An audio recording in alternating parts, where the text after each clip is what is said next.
ایک بندہ ایسا تھا جو اتنی عبادت کرتا تھا، یعبد ربہ، اپنے رب کی اتنی عبادت کرتا تھا کہ روح الامین اس سے محبت کرنے لگے، حیران ہونے لگے، یار اتنی عبادت کرتا ہے۔ فتعجب جبریل حیران ہو گئے، اتنی عبادت کرتا ہے۔ ایک دن حضرت جبریل کو بڑا پیار آیا، فاستأذن جبریل فی زیارتی، حضرت جبریل رب کی بارگاہ میں کہنے لگے، مالک فلاں بندہ جو ہے نا، وہ جو مسجد نور میں بیٹھتا ہے، مثال دے رہا ہوں، بڑی تیری عبادت کرتا ہے، میرا جی چاہتا ہے اس کی زیارت نہ کر کے آؤں، اس کی زیارت نہ کر کے آؤں۔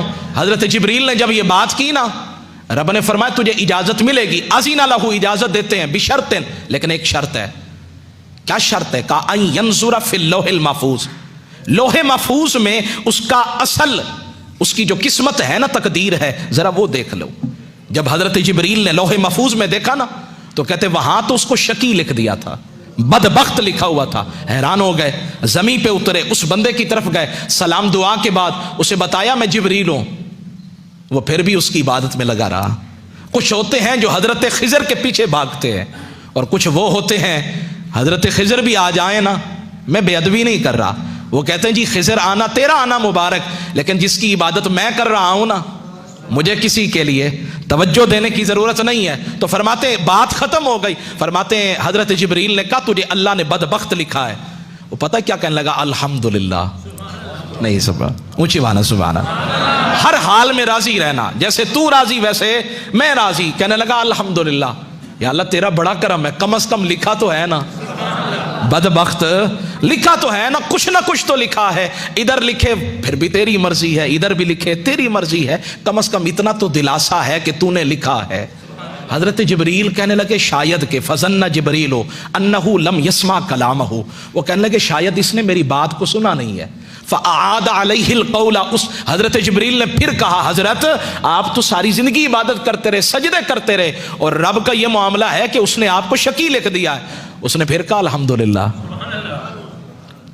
فتعجب جبریل بڑے حیران ہوئے، کہنے لگے یہ کیا معاملہ؟ اس نے کہا لو لم اکن، اگر میں اس قابل نہیں تو اس میں میرے رب کا کیا قصور ہے؟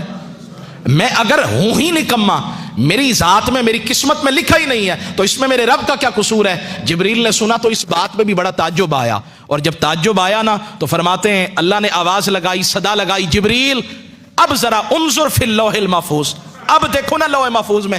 اب جو دیکھا، فرمایا وہاں بدبختوں کی لسٹ سے نام نکال کر نا رب نے، حضرت عائشہ صدیقہ رضی اللہ تعالیٰ عنہ فرماتی ہیں میں نے نبی پاک صلی اللہ تعالیٰ علیہ وآلہ وسلم کو نا مرض وصال تک دیکھا ہے، حضور کے وصال تک، کہ حضور قرآن پاک کی آخری 2 سورتیں پڑھ کے سورۃ فلق اور ناس اپنے ہاتھوں پہ پھونکتے تھے، پھر جسم پہ ملتے تھے۔ قرآن پاک میں شفا ہے۔ اب تو لوگوں نے دم درود کو نا اس کو بڑا ہلکا سا کام سمجھ لیا، ویسے بھی یہ عاملوں کے ہتھے چڑھ گیا، ملنگوں کے ہتھے چڑھ گیا، کاروبار بن گیا، تجارت بن گئی، ورنہ قرآن پاک کی آیات پڑھی جائیں تو حضور نے فرمایا سورہ فاتحہ میں شفا ہے، اس میں کرم ہے۔ یہ چیزیں جو بڑی ہمارے لیے سود مند تھی، فائدہ مند تھی، ہم چھوڑ گئے۔ ایک بڑی خوبصورت حدیث ہے، سنیے گا۔ حضرت ابو سعید خدری رضی اللہ تعالیٰ عنہ حدیث کے راوی ہیں، بخاری میں موجود ہے۔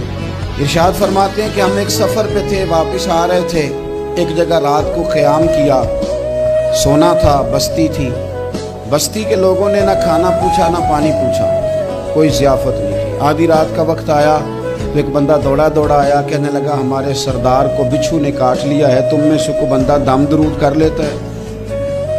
تو ایک صحابی کہنے لگے کر تو لیتے ہیں، پر تم نے چونکہ ہمیں کھانا پانی تک نہیں پوچھا، تم اگر دم کراؤ گے تو مفت نہیں کریں گے۔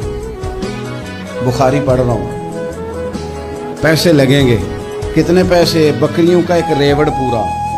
شارحین نے لکھا 40 بکریاں۔ سمجھے پس منظر کیا ہے، پانی تک نہیں تم نے پوچھا۔ کچھ لوگوں کا علاج ہوتا ہے، انہوں نے کہا پیسے لیں گے دم کر دیں گے۔ صحابی نے کہا حضرت ابو سعید خدری رضی اللہ تعالیٰ عنہ فرماتے ہیں وہ چونکہ تنگ تھے، بچھو کاٹ گیا، اور سردار کو کہا چل تو صحیح نا۔ وہ صحابی گئے، سورہ فاتحہ پڑھ کے دم کیا، اور حدیث بخاری سے میں آپ کو دکھاؤں گا۔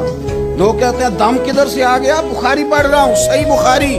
شفا تو اللہ نے دینی ہے نا، رب کریم نے شفا دے دی، بکریاں لے لی، آ گئے جہاں آرام کر رہے تھے اس جگہ، صحابہ میں اختلاف ہو گیا، کچھ کہنے لگے بکریاں لینی چاہیے تھی، کچھ کہنے لگے نہیں لینی چاہیے تھی۔ حضرت ابو سعید خدری رضی اللہ تعالیٰ عنہ فرماتے ہیں پھر ہم نے فیصلہ کیا چپ کر کے سو جاؤ، صبح حضور کی بارگاہ میں جائیں گے۔ اگر کریم نے کہا لینی چاہیے تھی پھر تو موج بن گئی، اور اگر کہا نہیں لینی چاہیے تھی تو بکریاں ہانگ کے واپس کر جائیں گے۔ مسئلہ کیا ہے؟ کہتے ہیں صبح گئے حضور کی بارگاہ میں، جا کے مسئلہ عرض کیا، یا رسول اللہ انہوں نے بھی پانی کوئی نہیں پوچھا تھا، ہم نے بھی کہا دم کریں گے تو پیسے لیں گے، تو ہم نے یہ بکریاں لی ہیں۔ شارحین لکھتے ہیں 40 تھی شاید۔ یا رسول اللہ اب کیا کریں؟ حضور مسکرانے لگے، حضور مسکرانے لگے۔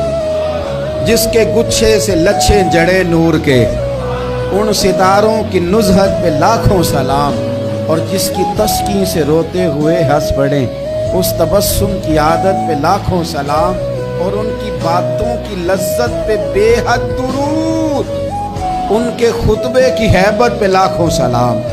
حضور مسکرانے لگے اور مسکرا کے پوچھا اچھا پڑھا کیا تھا؟ یا رسول اللہ سورہ فاتحہ۔ فرمایا سکھائی کس نے تھی؟ کہا یا رسول اللہ آپ نے۔ فرمایا پھر آدھی بکریاں میری ہیں آدھی تمہاری ہیں۔